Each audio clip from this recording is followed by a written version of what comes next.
अस्सलाम वालेकुम। एक छोटी सी वीडियो होगी, इसमें मैं बस अमाइनो एसिड पूल और प्रोटीन टर्नओवर जो है उसके बारे में कुछ चीज़ें बताऊंगा। अमाइनो एसिड पूल क्या होता है? आपके बॉडी के अंदर जहाँ जहाँ भी जितने भी फ्री अमाइनो एसिड्स प्रेजेंट होते हैं, आपके वो सेल के अंदर हो गए, ईसीएफ में हो गए, ब्लड के अंदर हो गए, तो उन सारे अमाइनो एसिड्स को हम कलेक्टिवली एक टर्म देते हैं। एक टर्म उन्होंने उनको क्या कहते हैं, एक टर्म बुलाई गई है अमाइनो एसिड पूल, कि जितने भी फ्री अमाइनो एसिड्स आपके बॉडी में जहाँ जहाँ भी प्रेजेंट है तो वो collectively they're known as amino acid pool. अब कुछ सोर्सेज होती हैं जिनसे अमाइनो एसिड पूल जो है इंक्रीज होगा, और कुछ ऐसी चीज़ें होती हैं जिससे अमाइनो एसिड पूल आपका जो है डिप्लीट हो रहा होता है। अमाइनो एसिड पूल बढ़ कैसे रहा होता है? एक तो ये मेनली जो आपकी बॉडी प्रोटीन्स होती हैं जिसमें आपकी क्या कहते हैं उनकी डिग्रेडेशन हो, जो कि एंडोजीनस सप्लाई होती है अमाइनो एसिड की। एंडोजीनस यानी इनसाइड योर बॉडी जो भी प्रोटीन्स हैं वो जो डिग्रेड करे जा रही हैं कॉन्स्टेंटली, तो उससे जो अमाइनो एसिड्स रिलीज हो रहे हैं वो अमाइनो एसिड पूल को बढ़ाएंगे। आप प्रोटीन्स जब एज अ फूड की डाइट में थ्रू एक्सोजीनस यही होता है कि आपने आउटसाइड बॉडी, तो मतलब प्रोटीन्स जो आप ले रहे हैं खाने में अपनी, उससे जो अमाइनो एसिड रिलीज हो रहे हैं, वो जो हमने पिछली वीडियो में किए थे अमाइनो एसिड्स कैसे रिलीज हो रहे हैं, कहाँ एब्जॉर्ब हो रहे हैं, कहाँ ट्रांसपोर्ट हो रहे हैं, तो उससे जो अमाइनो एसिड्स बढ़ रहे हैं वो अमाइनो एसिड पूल को बढ़ाएंगे। और आपके कुछ नॉन एसेंशियल अमाइनो एसिड्स होते हैं जो ऑलरेडी बॉडी खुद सिंथेसाइज कर लेती है। एसेंशियल आपने डाइट के थ्रू लेने होते हैं जो फिर एक्सोजीनस में आ जाती हैं। जो नॉन एसेंशियल होते हैं वो खुद आपके बॉडी के अंदर प्रोड्यूस हो रहे होते हैं, तो वो ये सारी चीज़ें ओवरऑल अमाइनो एसिड पूल को इंक्रीज कर रही होती हैं। अमाइनो एसिड पूल डिक्रीज कैसे होता है? या तो क्या कहते हैं जो आपकी बॉडी अब अंदर आपके क्या कहते हैं नेल्स हो गए, आपकी हेयर हो गई, या कुछ और कोलेजन हो गया। Collagen is mostly present in connective tissue. तो जो भी बॉडी की प्रोटीन्स अंदर सिंथेसाइज होनी होती हैं वहाँ पर अमाइनो एसिड्स की रिक्वायरमेंट होती है, तो उससे अमाइनो एसिड्स की डिप्लीशन हो जाती है। कुछ अमाइनो एसिड्स आपका एज अ एनर्जी की फॉर्म में they provide energy, they are used up as fuel, तो वो फिर CO2 H2 रिलीज करते हैं, वहाँ से अमाइनो एसिड डिप्लीट हो जाता है। And we know there are some amino acids which can be either glucogenic और कीटोजेनिक, यानी वो ग्लूकोज और कीटोन बॉडीज इनके प्रिकर्सर्स होते हैं। यूजली फास्टिंग स्टेट्स में या क्या कहते हैं एक्सट्रीम स्टार्विंग स्टेट्स में ये होता है कि आपकी बॉडी प्रोटीन्स को अगर एज अ एनर्जी सोर्स ले रही हो तो उसमें क्या कहते हैं अमाइनो एसिड पूल जो है वो डिग्रेड हो जाएगा। और आपके कुछ नाइट्रोजन कंटेनिंग कंपाउंड्स होते हैं जिसमें आपके पोर्फायरियास आ गए, क्रेटिनिन आ गया, न्यूरोट्रांसमीटर्स आ गए, न्यूक्लिक एसिड्स आ गए, प्यूरीन्स, पिरिमिडीन्स, इन सब की सिंथेसिस में भी amino acids as a precursor काम कर रहे होते हैं, जिसकी वजह से अमाइनो एसिड पूल जो है वो डिग्रेड हो जाता है। This was all about amino acid pool. अब हम आ जाते हैं प्रोटीन टर्नओवर पे। प्रोटीन टर्नओवर ये मैं लिप पेन से इसलिए करा रहा हूँ क्योंकि इसमें रिलेटिवली ज़्यादा इजी लिखा है। प्रोटीन टर्नओवर इज़ बेसिकली कि आपके बॉडी में कितनी प्रोटीन सिंथेसाइज हो रही है और कितनी डिग्रेड हो रही है। तो टर्नओवर यही होता है, इट इज़ यूजली कांस्टेंट, क्योंकि आपकी बॉडी में जितनी भी साइमल्टेनियसली प्रोटीन्स प्रोड्यूस हो रही हैं उतनी ही डिग्रेड हो रही हैं। अब होता क्या, कुछ कंडीशंस ऐसी होती हैं जिसमें जो टर्नओवर होता है वो इंक्रीज हो जाता है। वो कौन सी होती हैं? जब आपकी प्रोटीन्स बॉडी में बन ज़्यादा रही होंगी लेकिन एक्सक्रीट कम हो रही होंगी, तो उसमें प्रोटीन टर्नओवर बढ़ जाएगा। और कुछ कंडीशंस ऐसी होंगी जिसमें जो प्रोटीन्स हैं वो एक्सक्रीट ज़्यादा हो रही हैं पर बन कम पा रही हैं, तो उसमें प्रोटीन टर्नओवर जो होगा वो आपका क्या कहते हैं डिक्रीज हो जाएगा। ये प्रोटीन टर्नओवर होता है कि कांस्टेंट सिंथेसिस हो जा रही है, कांस्टेंट डिग्रेडेशन हो जा रही है। डिग्रेडेशन पे बस बात कर लेते हैं इसकी, और उससे पहले एक नाइट्रोजन बैलेंस भी बता देता हूँ। Nitrogen balance is just like can protein turnover, कि जितने भी आप नाइट्रोजन कंटेनिंग चीज़ें जो भी आप न्यूट्रिशन में ले रहे हैं वो आपका और जो भी आपकी बॉडी में नाइट्रोजन प्रोडक्ट्स हैं वो यूजली एक कांस्टेंट फॉर्म में, जो भी नाइट्रोजन कंटेनिंग कंपाउंड्स हैं वो एक कांस्टेंट उसमें रहते हैं कॉन्सेंट्रेशन में, तो वो नाइट्रोजन बैलेंस रहता है। नाइट्रोजन बैलेंस पॉजिटिव कैसे होगा? जब भी आप nitrogen containing compounds in a form of protein ज़्यादा लेंगे और आपकी ये कंडीशंस आ जाती हैं आपकी ग्रोइंग स्टेट्स में। जब क्या कहते हैं यूजली जो आप छोटे उम्र के होते हैं तो वो ग्रोइंग पीरियड जो होता है उस स्टेट्स में, या कोई आपकी एनाबॉलिक स्टेट्स में आपकी जो नाइट्रोजन कंटेनिंग कंपाउंड्स हैं वो बढ़ जाते हैं, उससे जो नाइट्रोजन बैलेंस होता है वो पॉजिटिव हो जाता है।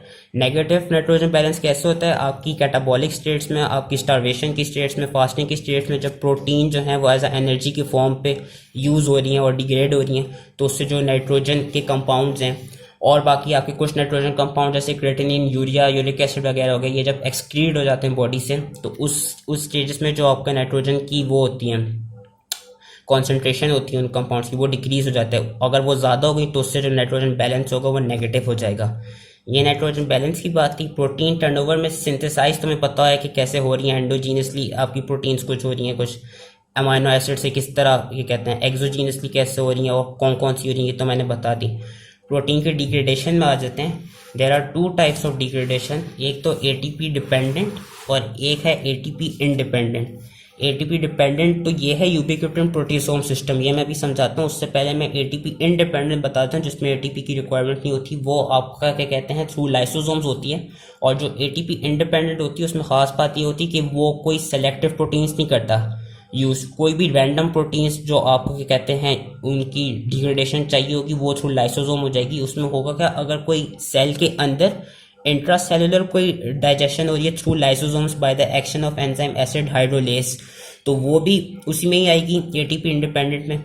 और आपकी कुछ क्या कहते हैं जिसको हम ऑटोफेजी भी नाम कहते हैं। एक प्रोसेस होता है हेट्रोफेजी, हेट्रोफेजी में ये होता है जो आपकी प्लाज्मा प्रोटीन्स होती हैं उनको जो लाइसोसोम होते हैं वो थ्रू एंडोसाइटोसिस इनगल्फ करते हैं और फिर उनकी through acid hydrolysis enzyme degradation कराते हैं, जिससे वो फिर अमाइनो एसिड रिलीज कर देती हैं। तो that was protein degradation through the process of ATP, through ATP independent process. अब एटीपी डिपेंडेंट प्रोसेस जो है, जो आपका साइटोसोल या साइटोप्लाज्म में हो रहा होता है, उसमें ये होता है कि कुछ सेलेक्टिव प्रोटीन्स होती हैं जिसको यूबिक्विटिन आके अटैच करता है और वो उनको डिग्रेड कराता है ताकि फिर आपके अमाइनो एसिड्स निकलें एज एनर्जी की फॉर्म में। उसमें होता ये है कि जो भी प्रोटीन सेलेक्ट की हुई होती हैं तो वहाँ पे यूबिक्विटिन, ये यूबिक्विटिन के मॉलिक्यूल्स हैं। जिस तरह यहाँ पे ये सेलुलर प्रोटीन है, अब इसको हमने डिग्रेड कराना है तो इस पे यूबिक्विटिन आके अटैच होएगा और अटैच होके फिर वो जो साइटोसोलिक प्रोटीजोम्स होंगे जितने भी, वो इन यूबिक्विटिनेटेड टैग प्रोटीन्स को वो करेगा, रिकग्नाइज करेगा और फिर उनकी यूबिक्विटिनेशन कराएगा, उनकी मिसफोल्डिंग अनफोल्डिंग वगैरह करेगा with the help of ATP, जिससे क्या कहते हैं आपके पेप्टाइड फ्रेगमेंट्स निकल आएंगे।